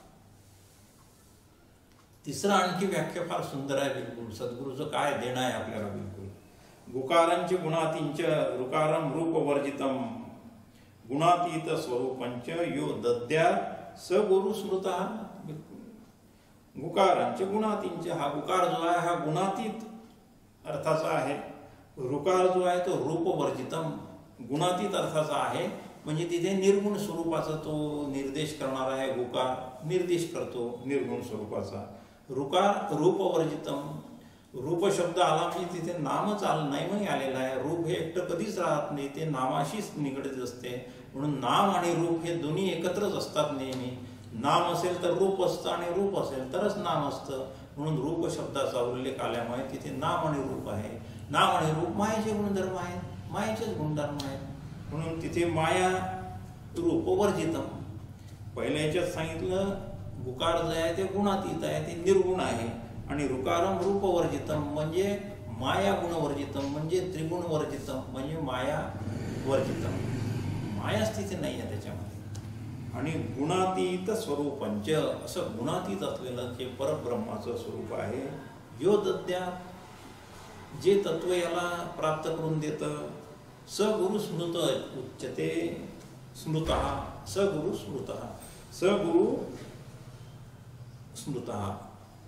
त्यालाच आपण गुरु म्हणतो. कोणाला गुरु म्हणतो, असं गुणातीत असलेलं आणि मायारूप वर्जित असलेलं जे तत्व आहे, असं तत्व आपल्या शिष्याच्या हृदयात जे प्रकट करून देतो त्याला, असं जो देतो त्याला आपण गुरु म्हणतो.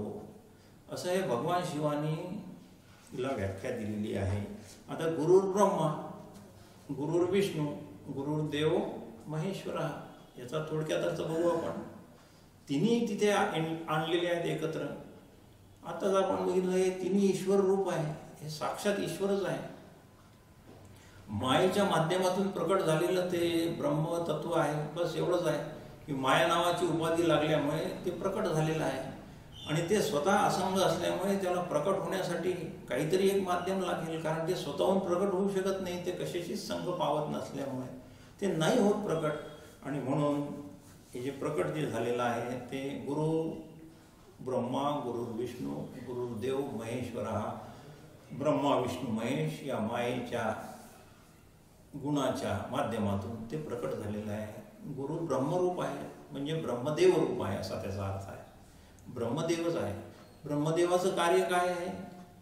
ब्रह्मदेवाचं कार्य निर्मिती करणे आहे बस. आणि इथे ज्या अर्थी गुरुला ब्रह्मदेवाची उपमा दिलेली आहे, गुरु हे ब्रह्मदेव रूप आहेत किंवा ब्रह्मदेवाचं कार्य करणारे आहेत. मग आपल्यामध्ये ते कसं कार्य करतात, जीवामध्ये ते काय कार्य करतात? मग अज्ञानतिमिरान्धस्य ज्ञानांजनशलाकया चक्षुरुन मिलितम येन तस्मै श्री गुरुवे नमः. व्याख्याच तशी केलेली आहे. सद्गुरू एक निर्मिती करून देतात शिष्याच्या हृदयामध्ये. कशाची निर्मिती करतात? ज्ञानदृष्टीची निर्मिती करतात. म्हणून त्यांना ब्रह्म म्हटलेलं आहे. सद्गुरूची प्राप्ती झाल्यानंतर, सद्गुरूची प्रसन्नता आपल्याला प्राप्त झाल्यानंतर, सद्गुरूची आपण अत्यंत भक्तिभावाने सेवा केल्यानंतर ज्यावेळेस सद्गुरू प्रसन्न होतात त्यावेळेस ते ब्रह्मदेवाचं एक कार्य आपल्या हृदयात घडून आणतात आणि ते ज्ञानदृष्टीची निर्मिती करतात. तिथे कशाची तरी निर्मिती होते. निर्मिती करणं हे ब्रह्मदेवाचं कार्य आहे. म्हणून इथे गुरुर ब्रह्मा असं म्हटलेलं आहे. ज्ञानदृष्टी निर्माण झालेली आहे. आतापर्यंत याची मायादृष्टी होती जीवाची. तो इथे जगामध्ये खूप पाहत होता, पण त्याला काही ब्रह्मवस्तू कुठेच दिसत नव्हती. आणि गुरु प्रसन्न झाल्याबरोबर त्याच्यात गुरुने जी ज्ञानदृष्टी निर्माण करून दिली, आता त्याला हे जग तर भासतेच आहे, मायेने निर्माण केलेलं, पण त्याचं अधिष्ठान जे ब्रह्म आहे ते सतत भासत असते, सतत त्याला भासत राहणार आहे. आता तुका म्हणे आम्ही देखतची नाही, गुरुविन काही दुसरे ते. तुकाराम महाराजाचा साक्षात अनुभव आहे. गुरुकृपा झाल्यानंतर काय होते, आम्हाला देवाशिवाय, तुका म्हणे आम्ही देखतची नाही, देवाहून काही दुसरे ते, असा शब्द आहे तो. देवाहून काही, देवाशिवाय आम्हाला काही दुसरं दिसतच नाही. समर्थ म्हणतात रीता ठावया राघवी वीण नाही, आम्हाला रामापेक्षा इथे काही रिकाम काहीच दिसत नाही. ज्ञानेश्वर महाराज म्हणतात भरला घनदाट हरिदिशे. ही ज्ञानदृष्टीचा उदय झालेला आहे. त्यांच्या गुरूंनी त्यांना ज्ञान काय प्रदान केलं, तर त्यांची दृष्टी, हे ब्रह्मदेवाचं कार्य त्यांच्या गुरूंनी त्यांच्या हृदयात करून दिलं. ज्ञानदृष्टीची निर्मिती करून दिली. संसाराची दृष्टीच बदलून टाकलेली आहे. आता याच्यानंतर त्यांना भ्रांती होणार नाही, कधीच भ्रांती होणार नाही. बस तुका म्हणे आम्ही देखतची नाही, गुरुविन काही दुसरे ते, दुसरं काही दिसतच नाही आम्हाला. देवाहून काही दुसरं दिसतच नाही, देवाहून काही दुसरे ते. देवच गुरु असल्यामुळे गुरुही म्हटलं तरी बिघडत नाही. तिथे मूळ संविधा देवाची आहे. तुकाराम महाराजांची जी संहिता आहे ती देव म्हणतात आहे. आम्हाला देवाहून काही ते दुसरं पाहतच नाही आम्ही. आणि तिथे त्यांचा देव म्हणजे विठ्ठल आहे, म्हणून त्यांना विठ्ठलाशिवाय काही दुसरं म्हणतच नाही, दिसत नाही त्यांना. ते म्हणतातही विठ्ठला वाचून ब्रह्म जे बोलती वचन ते संती मानू नये, असं साक्षात तुकाराम महाराजांनी अभंगात सांगितलं. विठ्ठला वाचून ब्रह्म, आमचं ब्रह्म जे आहे किंवा ब्रह्मवस्तू जी आहे ते म्हणजे आमचा विठ्ठल, आमचा विठ्ठल म्हणजे ब्रह्म. बस याच्याशिवाय दुसरं जे कोणी विठ्ठला वाचून ब्रह्म जे बोलती वचन ते संती मानू नये. संतांनी ते वचन मान्य नाही करावं, कारण त्याशिवाय इथे दुसरं काहीच नाही. भरला घनदाट हरिदिसे हाच अनुभव ज्ञानेश्वर महाराजांना. रीता ठावया राघवे विण नाही हाच अनुभव समर्थ रामदास स्वामींना. इथे श्रीराम महाराजांना रामाशिवाय दुसरं काही खरोखर दिसत नव्हतं, तोही त्यांना तोच अनुभव आहे. हे गुरुकृपा काय म्हणजे अलभ्य लाभ करून देते बघा तुम्ही. आमूलाग्र तुमच्या जीवनामध्ये बदल घडून आणतं. मनुष्याचा मनुष्यपणा जाऊन त्याच्यामध्ये ब्रह्मभावाची निर्मिती होते, देवपणाची निर्मिती होते, तेजाची निर्मिती होते. तो अत्यंत दिव्य दैदिप्यमान होते. त्याची ती दृष्टी आता कधी हे नाही होणार, कधी संपणार नाही ती दृष्टी. त्या दृष्टीचा कधीही लोप होत नाही. श्रुती सांगते नाही द्रष्टेर द्रष्टो विपरिलोपो विद्यते अविनाशित्वात. ती अविनाशी दृष्टी आहे. बृहदारण्यक सांगते त्याच्या दृष्टीचा द्रष्टेपणा. आता हा द्रष्टेपणा म्हणजे ब्रह्मदेवाची जशी निर्मिती करते जग, त्याप्रमाणे सद्गुरूंनी आपल्यामध्ये एक जगाचीच निर्मिती करून दिलेली आहे. आता पहा फक्त ब्रह्म तुम्हाला दुसरं काही दिसणार नाही याच्यानंतर. असं हे ब्रह्मदेवाचं कार्य, म्हणून त्याला गुरुर ब्रह्मा म्हटलेलं आहे. गुरु ब्रह्मदेव काय, त्यासाठी संसार दृष्टी पूर्णपणे त्याचा लोप करून टाकतात आणि ब्रह्मदृष्टीचा उदय करून टाकतात. तेच दिसेल आता तुम्हाला फक्त. बस आता काही नाही. ईशा वास्यमिदम सर्वम यत्किंच जगते अंजगत. बस सगळीकडे त्या दृष्टीने आता ईशाच्या म्हणजे ईश्वरी दृष्टी, त्या ईश्वरालाच त्याच्या दृष्टीने हे सगळं जग आच्छादित करून टाका असं उपनिषद सांगते. तसंच सद्गुरू आपल्या शिष्याला करून देतात. ब्रह्मदृष्टीने हे सगळं जग आच्छादित होऊन जाते. आणि एकदा ब्रह्मदृष्टी उदयाला आली की ती शाश्वत असल्यामुळे तिचा लोप कधी होत नाही. अविनाशित्वात बृहदारण्यक सांगते आपल्याला. म्हणून गुरुर ब्रह्मा, गुरुर विष्णू. पण नुसती दृष्टी उदयाला आणून देतात का? मग जीवन जगेपर्यंत तो शिष्य तसा राहील आणि त्याचं पुढे काय नाही. तिथे विष्णूचं कार्य सुरू होते. गुरुर विष्णू. विष्णूचं काय कार्य आहे? विष्णू, भगवान विष्णू मुक्ती प्रदाता आहेत, मुक्ती देणारे आहेत. लक्षात ठेवायचं, शास्त्राने सांगितलेलं आहे. भगवान विष्णूचं मुख्य कार्य जीवाला मुक्त करणे हे आहे. आणि म्हणून मुक्तीची ज्याला इच्छा आहे त्याने भगवान विष्णूकडे मागणी मागायची. शास्त्र सांगतं आपल्याला, आरोग्यम भास्करात इच्छेत, धनमिच्छेत हुताशनात, महेश्वरात ज्ञानमिच्छेत, मुक्तिमिच्छेत जनार्दनात. सरळ सरळ वाटणी करून दिली आहे कोणाकडून काय काय मागायचं. शास्त्रकार सांगतात आहे, आरोग्यम भास्करात इच्छेत, आरोग्य पाहिजे भगवान सूर्याला विनंती करा, प्रार्थना करा. भास्कर म्हणजे सूर्य. धनमिच्छेत हुताशनात, धनाची लालसा आहे तुम्हाला, लक्ष्मी पाहिजे. हुताशन म्हणजे अग्नी, बरं का. अग्नीला मागणी करा. बघा आता अग्नीचा आणि लक्ष्मीचा काय संबंध आहे, खूप सुंदर विषय आहे तो.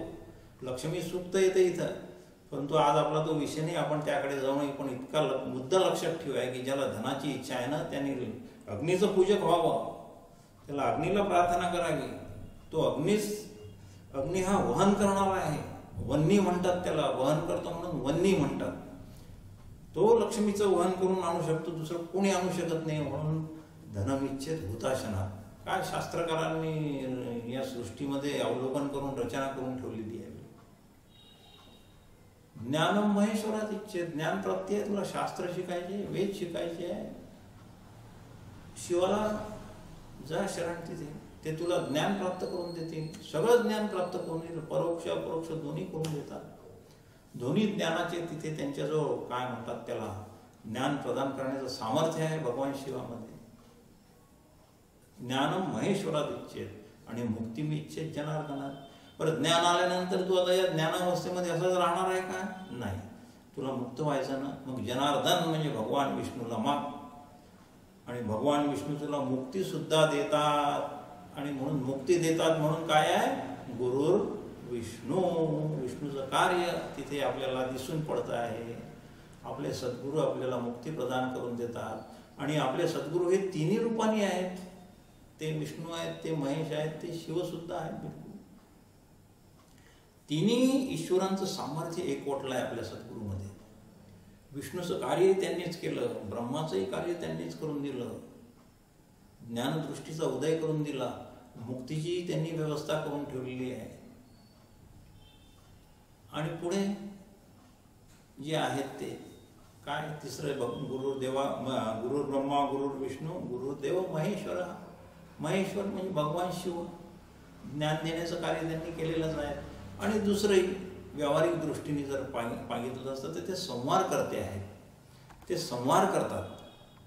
मग कशाचा संहार करतात आपल्यातला? आपला तर करतात या स्थूल शरीराचा, काही वादच नाही. हे स्थूल शरीर जे आहे पंचमहाभूताचं बनलेलं, हे काही कायम टिकणारं नाही. याचा संहाराचं कार्य करण्याचं ज्यावेळेस वेळ येईल त्यावेळेस भगवान शिवाला आपली भूमिका निभवावी लागणार आहे. तसे ते होतीलच, पण तेवढंच नाही आहे त्यांचं. तिथला तो संहार नाही आहे. हा व्यावहारिक दृष्टीचा संहाराचं कार्य ते करतात, पण पारमार्थिक दृष्टीने खूप मोठा संहार करतात. त्यांनी तुमच्या आमच्या मधल्या अविद्येचा आणि मायेचा संहार केलेला आहे. म्हणून गुरु विष्णू, गुरु ब्रह्मा, गुरु विष्णू, गुरु देव महेश्वरा, हे संहाराचं कार्य केलं त्यांनी. सगळ्यात महत्त्वाचं, या आजपर्यंत कुठल्याच गुरुतत्वाशिवाय, आणि गुरुमध्ये हे तिन्ही तत्व विद्यमान असल्यामुळे हे कार्य आजपर्यंत कोणाच्यानेच झालेलं नाही आहे. म्हणून तद्विज्ञानार्थम सगुरुमेवाभिगच्छेत, श्रुती सांगते आपल्याला. या तीन कार्य झाल्याशिवाय जीवाला शाश्वत सुखाची प्राप्ती होत नाही, अजिबात नाही. कुठलाच मार्ग नाही. नान्य पंथा विद्यते यनाय तमेव विदित्वा ती मृत्युमेती. नान्य पंथा विद्यते यनाय, श्वेता श्रुती सांगते आपल्याला. तम एव विदित्वा, त्याला जाणा फक्त, तेव्हाच अतिमृत्युमेती, तुम्ही मृत्यूचं उल्लंघन करून जाऊ शकता. तम म्हणजे कोण? तम एव म्हणजे त्यालाच, त्यालाच म्हणजे परमात्म्याला, परमात्म्याला म्हणजे सद्गुरूला. सद्गुरूच परमात्मा स्वरूप आहे. आणि अशा रीतीने हे तिन्ही गुणांचं कार्य आपल्याला दिसते. ब्रह्माचं कार्य झालं, विष्णूचं कार्य झालं आणि शिवाचं कार्य आहे. बरं, हे झालं व्यावहारिक सत्तेमध्ये. आणि पुढेचं आणखी कमालच आहे. पुढे जे म्हटलेलं आहे त्यांनी, गुरु ब्रह्मा, गुरु विष्णू, गुरु देव महेश्वरा, गुरु साक्षात परब्रह्म. हे तर या द्वैताच्या अवस्थेमधले कार्य आपल्याला हे पडतात. पण द्वैताच्या पलीकडे जी अद्वैत स्थिती आहे तेही साक्षात गुरु करून देतात, कारण गुरु त्यामध्ये स्थित असतात नेहमी. म्हणून ते साक्षात परब्रह्म, ते ब्रह्मस्वरूप आहे. गुरु साक्षात परब्रह्म. शेवटी पुन्हा मंत्रामध्ये भगवान शिव पार्वतीला सांगतात, हे देवी, गुरु ब्रह्मा विष्णू महेश आहे, पण मी तुला हे मायेचं कार्य वर्णन करून, मायेचंच कार्य आहे. मग तुला असं वाटेल की जीव हा मायेमध्येच राहतो का? तर अजिबात राहत नाही. सद्गुरू साक्षात परब्रह्म आहे आणि ते जीवाला जे देतात ना, ते हे सगळ्यात मोठं देणं आहे. बिलकुल सगळ्यात मोठं देणं. ते जीवाला त्याच्या स्वरूपाची ओळख करून देतात, त्याच्या स्वरूपाशी ऐक्य पाहून देतात. जिथे स्वतः सद्गुरू जाऊन बसलेले आहे परब्रह्म तत्वामध्ये, म्हणजे स्वतःमध्येच ते त्याला ऐक्य रूपाने मिळवून घेतात. म्हणून त्यांना गुरु साक्षात परब्रह्म असं म्हटलेलं आहे. ब्रह्माशी जीव हा तिथे एकरूप होतो आणि याला खरं शास्त्रीय भाषेमध्ये अनुग्रह म्हणतात. हा अनुग्रह आहे. जीव ज्यावेळेस ब्रह्मरूप होतो त्या क्षणी अनुग्रह पूर्ण होतो. अनुग्रह म्हणजे आपण व्यवहारात समजतो की त्याला सद्गुरू बोलवतात, काहीतरी एखादा मंत्र देतात, त्याला जप करायला सांगतात, काही तप अनुष्ठान वगैरे जे काही सांगत असतील ते करायला सांगतात. तो अनुग्रहाचा बहिरंग भाग आहे. पण अंतरंग भाग फार वेगळा आहे बिलकुल. अगदी ज्या क्षणी सद्गुरूला वाटते की आपला शिष्य जो आहे हा आता याच्या तपश्चर्येचा भाग म्हणून, यांनी आतापर्यंत जी गुरु सेवा केली आहे म्हणून याच्या अंतःकरणातल्या पूर्ण वासना नष्ट झालेल्या आहे. अंतःकरण निर्वासनिक झालेलं आहे. त्याचं विषय सुद्धा याच्या अंतःकरणात राहिलेले नाही आहे, निर्विषय झालेला आहे. आणि म्हणून अंतःकरणात आता विकारच उत्पन्न होत नाही आहे. म्हणून अंतःकरण निर्विकारी सुद्धा झालेलं आहे. निर्विकारी, निर्विषयी, निर्वासनिक असं हे अंतःकरण कशामुळे झालेलं आहे? कर्म आणि उपासना यांच्या अनुष्ठानामुळे. जेव्हा बघतात की आपला शिष्य, आपला जो आहे हा आता खरोखरच याच्या काय म्हणतात त्याला उद्धाराची वेळ आलेली आहे असं सद्गुरू मनात विचार करतात. आणि त्याच क्षणी, बिलकुल तोच क्षण आहे की शिष्य हा परब्रह्म होण्याचा ताबडतोब त्याच क्षणी अनुग्रह होतो. आणि अनुग्रह झाल्याबरोबर शिष्य हा शिष्यभावातून मुक्त होऊन गुरुभावामध्ये प्रविष्ट होतो, म्हणजे परब्रह्मात जातो. याचा एक अत्यंत आपल्याला म्हणजे सिद्धांत रूपाने जे सांगणं आहे त्यापेक्षा अत्यंत प्रत्यक्षात घडलेलं एक उदाहरण आपण बघूया, म्हणजे आपल्या ते लक्षात येऊन जाईल अगदी बिलकुल. श्रीमद आद्य शंकराचार्य यांचे एक गुरु होते. यांचे हे गुरुपदावर असताना त्यांचा एक शिष्य होता, तोटकाचार्य त्याचं नाव आहे. आपण ऐकलेली असेल ती कथा कदाचित. पण हा तोटकाचार्य की फारसा शास्त्र वगैरे किंवा शब्दज्ञानामध्ये पारंगत नव्हता. शास्त्रात वगैरे काही करायचा नाही तो, पण सेवा खूप मनोभावे करायचा सद्गुरूची बिलकुल. आणि मनोभावे सेवा करता करता इतका तल्लीन होऊन जायचा, त्याचं अंतःकरण गुरुमय होऊन जायचं बिलकुल. त्यावेळेस शंकराचार्याच्या समोर त्यांचा खूप मोठा शिष्यवर्ग बसलेला राहायचा रोज, आणि रोज त्यांची प्रवचनं शास्त्रावर चालायची. आणि त्यावेळेस हा मात्र येऊन बसायचा. पण लोकांना असं वाटायचं की याचं लक्ष सद्गुरूकडे नाहीच आहे, हा आपल्या मनानेच काही ना काहीतरी विचार करतोय. म्हणून बाकीचे शिष्यवर्ग त्याला असं समजायचे की हा काही आपले सद्गुरू श्रीमद आद्य शंकराचार्य जे सांगत आहे त्याकडे लक्ष देत नाही, असं बाकीच्यांचा गैरसमज झालेला होता. परंतु तो मात्र अत्यंत तल्लीन होऊन श्रीमद आद्य शंकराचार्याची मनोभावे त्यांनी सगळी सेवा केली. सगळी सेवा करायचा तो. त्यांचे वस्त्र धुणे, त्यांना बाकी सगळे साधनेसाठी जे काही उपकरणं लागतात ते आणून देणे, त्यांचे म्हणजे काय म्हणतात त्याला सकाळपासून संध्याकाळपर्यंत आपले मानवी व्यवहार करण्यासाठी जेवढ्या काही वस्तूंची आवश्यकता आहे त्या सगळ्या वस्तूंची तजवीज हा करून देत होता.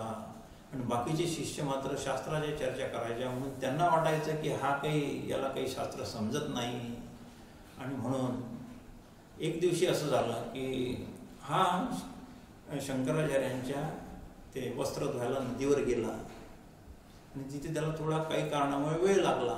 इकडे प्रवचनाची वेळ झाली. गुरु आसनाधीश झाले. श्रीमद आद्य शंकराचार्य आसनावर आरूढ झाले. शिष्यवर्गही बसलेला आहे आणि शिष्यवर्ग वाट पाहत होता. परंतु श्रीमद आद्य शंकराचार्य, आता त्यांना आचार्यच म्हणू आपण, आचार्य तिथे बोलायला तयार नव्हते, शांत राहिले. म्हणून एक दोन शिष्यांनी विनंती केली की आपण आता प्रवचनाला सुरुवात करा, वेळ झालेली आहे. ही ते बोलले नाही. लोकांना वाटलं हे तोटकाचार्याची म्हणजे आचार्य पदावर गेले, त्यावेळेस तोटकाचार्य झाले. तोटकाची वाट पाहून आले, त्रोटकाची. एक दोन जणांनी म्हटले की तो काय त्याला वेळ लागेल, तो कुठेतरी रोडला असेल, यायला वेळ लागू शकतो. शंकराचार्यांनी काही कोणाला उत्तर दिलेलं नाही.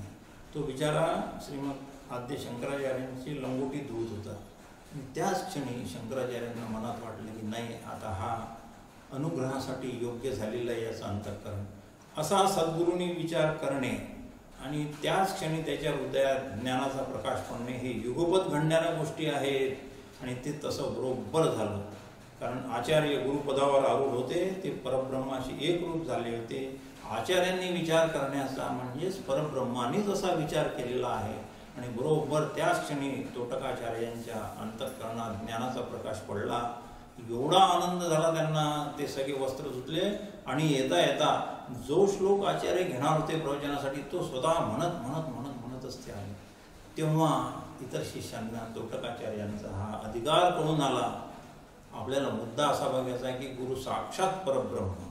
ज्या क्षणी सद्गुरू विचार करतात की माझा शिष्य, जेव्हा शिष्याला ते माझा म्हणतात, तोपर्यंत शिष्य सद्गुरूला माझे सद्गुरू म्हणतो, पण सद्गुरू अजून त्याला माझा शिष्य म्हणत नाही. जोपर्यंत हा अशी परिपक्वता त्याच्यामध्ये येत नाही, जोपर्यंत त्याचे कर्मफलाच्या सगळ्या वासना निःशेष होत नाही, तोपर्यंत सद्गुरू वाट पाहतात. नाहीतर याच्या अंतःकरणात वासना शिल्लक राहिल्या आणि याला जर आपण साक्षात्कार करून दिला तर या वासना माहीत नाही याला घेरून राहतील आणि माहीत नाही पुन्हा याचा जन्म होईल एखाद्या वेळेस. अशी खूप दूरदृष्टी ठेवून सद्गुरू शिष्याचं अंतःकरण अत्यंत निर्वासनिक होण्याचं. वासना संक्षयो मोक्ष हे शास्त्र वचनच आहे. तेव्हापासून हे झालेलं, तेव्हापासून काय अगोदरपासूनही तेच आहे. आणि भगवान शंकराचार्यांनी असा विचार केला आणि त्याच्या अंतःकरणात जे ज्ञानाचा उजेड निर्माण झाला. इथे गुरु साक्षात परब्रह्म हे भगवान शिवानी सांगितलेल्या वचनाची इथे साक्षात आपल्याला त्यांच्या चरित्रामध्ये लिहून ठेवलेलं आहे, चरित्रामध्ये लिहून ठेवलेलं आहे. आणि अशा रीतीने सद्गुरू जे आहेत हे महान कार्य सद्गुरूच्या हातून पाडलं. त्यांनी शिष्याला आपल्यासारखं केलं. आपणासारखे करीती तात्काळ नाही काळ वेळ तया लागे, अशी सद्गुरूंनी इच्छा करणे की हा आता ब्रह्म होण्याच्या लायकीचा झालेला आहे, ही इच्छा करणे आणि त्याला तिकडे ज्ञानाचा प्रकाश पडणे, हे दोन्ही एकाच क्षणात घडणाऱ्या गोष्टी आहेत. याला अनुग्रह म्हणतात. इथे अनुग्रह फलित झालेला आहे.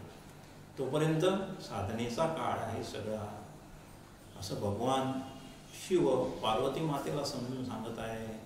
इतकं हे देवी या सद्गुरूचं महात्म्य आहे. हा सद्गुरू सगळंच आहे, पूर्णच आहे. तो ब्रह्मदेव आहे, तो शिव आहे, तो विष्णू आहे आणि तो साक्षात परब्रह्म आहे. शास्त्र ज्यावेळेस एखाद्या गोष्टीचं वर्णन करतं त्यावेळेस आपण लक्षात ठेवूया इथे एक मुद्दा. जीवाला त्यांना कल्पना आहे शास्त्राला की हा जीव द्वैतामध्ये वावरतो आहे आणि म्हणून जीवाला द्वैतातली जी भाषा वापरायची आहे, ज्या भाषेने द्वैतात याला हे ज्ञान कळेल तशी भाषा त्याला वापरतात. जीव हा सगुण आहे, हा अवयव धारण करणारा आहे. सगुण म्हणजे याला तिन्ही गुणांनी घेरलेला आहे. सत्व रज तम 3 गुणांनी घेरलेला आहे. याला अवयव आहे आणि म्हणून याला हे गुणासहित असलेली आणि 6 अवयव असलेली भाषेमध्ये त्याला सांगावं लागतं. म्हणून हे 3 देव निर्माण झाले, तेही सगुण झाले आणि 6 अवयव झाले. भगवान शिव झाले, भगवान विष्णू झाले आणि ब्रह्मदेव झाले. हे सगळे सगुणातलेच आहे. म्हणून पहिला उपदेश सगुणामधला सद्गुरू त्याला करतात आणि केलाच भगवान शिवाने. पहिल्यांदा सांगितलं की तेच शिव आहे, तेच विष्णू आहे आणि तेच ब्रह्मदेव सुद्धा आहेत. म्हणजे आपल्याला लवकर कळून येतं. आपल्याला आपली जी ओळखीची भाषा जी आहे त्या भाषेमध्ये सांगितलं की लवकर कळतं. एकदम सांगितलं गुरु परब्रह्म आहेत, लवकर नाही कळत ते, पण टप्प्याटप्प्याने. म्हणून शास्त्राची ही बैठक निर्माण झालेली आहे. पहिले ते सगुणाचं वर्णन करून सांगतात. हे भगवान शिवानी लक्षातच ठेवलं, कारण त्यांच्यापासूनच सगळ्या शास्त्रांचं उदय झालेलं आहे. आणि भगवान शिवानी बरोबर हे सद्गुरु तत्वाचं पहिले सगुण वर्णन केलेलं आणि तेव्हापासून सगळेच शास्त्र सद्गुरूचं काय कुठलंही वर्णन करताना पहिले सगुणामध्ये त्या तत्वाचं कुठे कुठे कसं प्रकटीकरण आहे त्याचं वर्णन करतात आणि मग तेच तत्व निर्गुण स्वरूप आहे याचं प्रतिपादन करतात. अशी ती शास्त्रीय बैठक तयार झालेली आहे. म्हणून पहिले ब्रह्मा विष्णू महेश हे वर्णन झालं. ब्रह्मा विष्णू महेश या वर्णनातून हा जीव जो द्वैतामध्ये वावरत आहे त्याला त्याच्या सगळ्या याला अनुभूती येत आहे. जिथे अनुभूती येते तो द्वैताचा प्रांत आहे, त्याला द्वैताचा प्रांत म्हणतात. आणि ही अनुभूती येणं जिथे अजिबातच बंद पडून हा जो जीव आहे हा अनुभवरूप होतो, तो प्रांत अद्वैताचा आहे. तिथे परब्रह्माचा प्रांत आहे, तो परब्रह्म अद्वैत स्वरूप आहे. आणि म्हणून शास्त्रामध्ये शेवटचा जो भाग येतो तो नेहमी अद्वैत तत्त्वज्ञानाचा आहे. सद्गुरू हेच अद्वैत तत्त्वज्ञान म्हणतात. आणि म्हणून बा समर्थाचं एक वचन फार मार्मिक आहे. गुरुदातारे गुरुदातारे अभिनव कैसे केले. फार सुंदर वचन आहे ते. गुरुदातारे गुरुदातारे दोनदा म्हटलं आहे. एकची वचन न बोलत बोलणी मानस विलया नेले. भूत संगकृत नश्वर ओझे निजबोधे उतरिले. दास म्हणे मज मी पण विरहित निजपदी नांदविले. गुरुदातारे गुरुदातारे. आणि मग शिष्याला कळते गुरुचं काय महात्म्य आहे. तो म्हणतो गुरुदातारे. समर्थांनीच म्हटलं रामरायाच्या संबंधित उत्तर आहे. बस हा आमचे सद्गुरूच खरे दाते आहे या जगामध्ये. दाता तो एक जाणा नारायणा स्मरवी तुकाराम महाराज म्हणतात. बस त्या आमच्या परब्रह्माचं स्मरण जो करून देतो तोच खरा दाता. आणि खरं म्हणजे दाता शब्दाचा जो अर्थ आहे तो जो आहे तो खरा अत्यंत वेगळा आहे. समर्थांनी जे या गाथेमध्ये त्यांचा जो हा अभंग आहे त्या अभंगामध्ये गुरुदातारे गुरुदातारे हे जे वापरलेले आहे शब्द, त्याच्यामध्ये दाता शब्दाचा अर्थ जो आपल्या स्वरूपाचं दान देतो शिष्याला, यापेक्षा आजपर्यंत कोणीतरी दिलेलं काय हे सर्वश्रेष्ठ दान आहे. आणि असं जो दान देतो त्यालाच शास्त्र उदार असं म्हणतो. उदारची व्याख्या ही आहे, जो स्वरूपाचं दान करतो तोच उदार. म्हणून सद्गुरू आपल्या स्वरूपाचं दान शिष्याला करतात, त्याला परब्रह्मरूप करतात. आणि म्हणून सद्गुरू जे आहे हे अत्यंत जगातली जेवढे काही उदार गोष्टी आहेत त्या सगळ्यातल्या उदार गोष्टीमध्ये सर्वश्रेष्ठ सद्गुरू मानले गेलेले आहेत. स्वरूपाच्या दानाशिवाय इतर कोणीही दान करू शकत नाही. व्यवहारात पहा दान धर्म करणारे खूप मोठे मोठे दानी होऊन गेले. कर्णासारखी पुराणामध्ये दानी वाचतो आपण, खूप दानी झाले आहेत. पण त्यांनी जे दान केलेलं ना ते सगळं नश्वर गोष्टीचं केलेलं आहे, त्या संपल्या आहे. पण सद्गुरू जे दान करून देतात शिष्याला ते अशा विनाशी तत्वाचं करतात. आणि म्हणून सद्गुरूला उदार म्हणतात. राघोबा उदारा ये माझ्या मंदिरा. समर्थांनी अत्यंत प्रेमाने बोलवलेले आहे. बाबा तू मला काय दान दिले आहे. गुरुदातारे गुरुदातारे अभिनव कैसे केले. अभिनव अत्यंत नवीन गोष्ट जी आजपर्यंत कधी घडलेली नाही, तू अशी कशी केली रे बाबा हे. आणि एकची वचन न बोलत बोलून मानस विलया नेले. एकच गुरुमंत्र माझ्या कानात काय तो उच्चारला आणि त्याचं उच्चारण काय केलं, त्याच क्षणी मानस विलया गेले. मन माझं उन्मनी अवस्थेत गेलं आणि मी अत्यंत परब्रह्मरूप झालो. त्याच क्षणी हे मायेचं भूत संगकृत नश्वर ओझे निजबोधे उतरले. मायेचं जे ओझं होतं माझ्या चित्तामध्ये, काय वाटत होतं ओझं, मी मी म्हणून जे आणि मी माझं माझं म्हणून जे हे सगळं संग्रह जो करून ठेवला होता, हा संग्रह आणि मीचं एकरूप जे करून मी इथे वावरत होतो ते सगळं मायापुरतं जे नश्वर ओझे उतरून उतरून टाकलं त्यांनी. सगळं विनाशी तत्वाचं जेवढं काही संग्रह होता तो संपवून टाकला. दास म्हणे मज मी पण विरहित. आणि आता तो मी आणि माझं गमवला. आणि समर्थ म्हणतात दास म्हणे मज मी पण विरहित. मी पण निजबोधे नांदविले. माझ्या स्वरूपाचा साक्षात करून मला आता मीपणा संपला. मीपणा संपला म्हणजे अहंकार गेला. अहंकार गेला म्हणजे त्याच्या खालचे तिन्ही गेले. अहंकारा ही शेवटची वृत्ती आहे. अहंकाराच्या खाली चित्त आहे, चित्ताच्या खाली बुद्धी आहे, बुद्धीच्या खाली मन आहे. खाली म्हणजे असं काही वरून खालीचा असा भाव नाही आहे, नंतर येणाऱ्या वृत्ती आहे. एकाच वृत्तीच्या ह्या चार अवस्था आहे. आणि अहंकार नष्ट झाला म्हणजे सगळंच नष्ट होऊन जाते. चित्त विलया गेले मी पण विरहित. निजपदी नांदविले. माझ्या स्वरूपाचा त्यांनी मला साक्षात्कार करून दिला. असं ते गंगाधर स्वामीबद्दल बोलतात त्यांचे सद्गुरू. आणि असं हे भगवान शिव पार्वतीला समजून सांगत आहे सद्गुरूचं महात्म्य. आणि त्या महात्म्याला लक्षात ठेवून आणि सद्गुरू शिष्याला काय देतात त्यांचं देणं लक्षात ठेवून भगवान शिवाने अत्यंत कमी शब्दामध्ये फक्त एवढे शब्द आहे, गुरुर् ब्रह्मा गुरुर्विष्णू गुरुर्देव महेश्वरा गुरु साक्षात परब्रह्म तस्मै श्री गुरवे नमः, हा श्लोक तिथे पार्वतीला समजून सांगितलेला आहे की पार्वती देवी तुम्ही लक्षात घ्या, गुरुसारखं कोणतंच नाही. यन लाभात ना परम लाभ मन्यते नाधिकम ततः यस्मिन् स्थितो न दुःखेन गुरुनापि विचाल्यते. भगवान श्रीकृष्ण अर्जुनाला समजून सांगत आहे, यल लाभात ना परम लाभम, यापेक्षा अर्जुना श्रेष्ठ लाभ नाही. बस मन्यते नाधिकम ततः, त्याच्यापेक्षा अधिक लाभ काहीच नाही असं मी मानतो बिलकुल.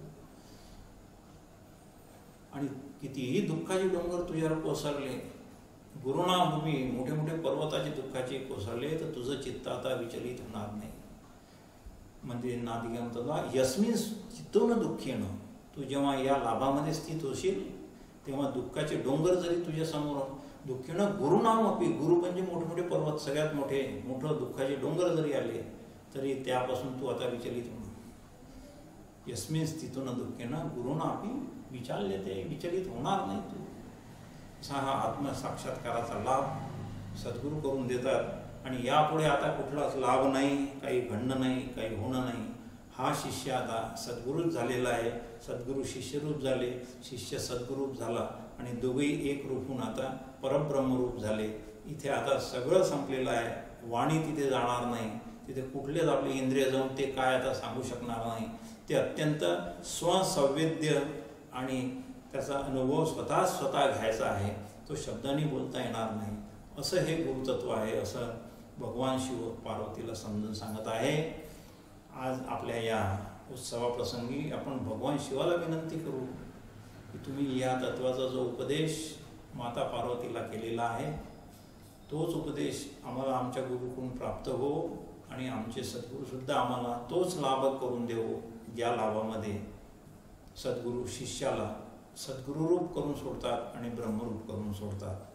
असं हे अत्यंत मार्मिक आहे फार सद्गुरूचं महात्म्य. कितीही जरी केलं तरी त्याच्याबद्दल आता आपण म्हणजे शब्द कमीच पडणार, शब्दसृष्टीतले शब्द संपून जातील, गुरु महात्म्य वर्णन करणं थांबणार नाही किंवा कमीच पडेल सगळे शब्द त्याच्यासाठी. असं हे गुरुचं महात्म्य आहे. आणि या गुरु महात्म्याबद्दल आज आपले श्रीराम महाराज त्याच पदावर आरूढ आहेत आणि आपल्या बऱ्याच शिष्यांना त्यांचा खूप असा अनुभव आलेला आहे. आज आपण त्यांच्याही चरणी प्रार्थना करू, त्यांना विनंती करू की तुमची अशीच कृपा आमच्यावर असू द्यावी आणि ह्या कृपेच्या प्रसादाने आम्हाला तो अलभ्य लाभ होऊन जावा. एवढे बोलून मी माझ्या वाणीला विराम देतो. पुंडलिक वरदा हरी विठ्ठल श्री ज्ञानदेव तुकाराम पंढरीनाथ महाराज की जय. श्रीराम जय राम जय जय राम, श्रीराम जय राम जय जय राम, श्रीराम जय राम जय जय राम, श्रीराम जय राम जय जय राम. जय जय रघुवीर